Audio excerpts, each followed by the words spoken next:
When I think about museums, I think about how we understand history and how contemporary motivations really shape the way that we understand the past. Someone is actually deciding these really impossible cataloging questions. Natural history is this, art is this. Where did that come from?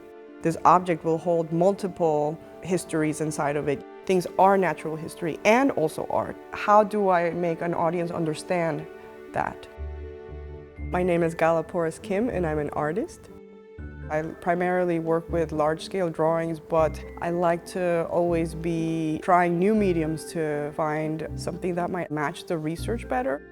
When I look for ideas or I'm in the archive, there will be materials in the information already. I like incorporating some of those materials to try and learn a new technique. One of the great things about being an artist is that you can think very impractically. If we were curating this exhibition for a spiritual audience, what would that look like? Which one will be the tastiest version for mold?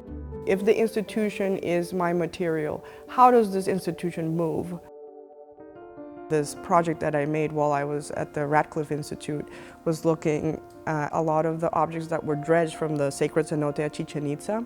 The sacred cenote is a limestone pit where the ancient Maya used to donate to the rain god. One of the materials that was dredged from the cenote was this burnt fabric. It had been submerged underwater. When they pulled it out, it starts falling apart. When you go to the museum now, you see these fabric-looking things, but in reality is a billion ash particles being held together by conservation glue.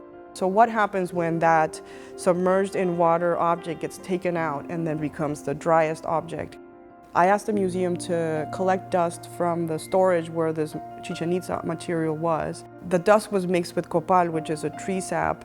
The goal was to try and figure out how to make a sort of reunion between the rain and its material. The curator, they collected rain, and then once a week or so, she invited people to come and squirt water onto this. The woman whose actual job is to preserve those things dry came on her off day to see the installation, and she was pouring water onto it. We give them permission to be like, now we can actually think about the conceptual framework of what our day-to-day job is.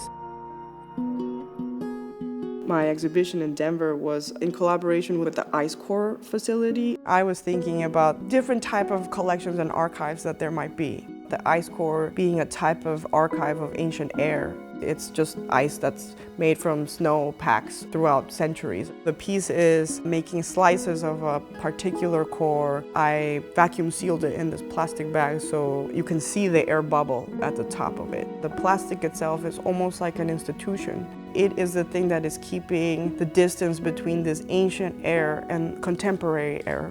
This old air is just waiting to reunite, but there's this institutional framework that is not allowing it to do that. By making all of these questions today, someone in the future might be able to incorporate those ideas in how they build their reality.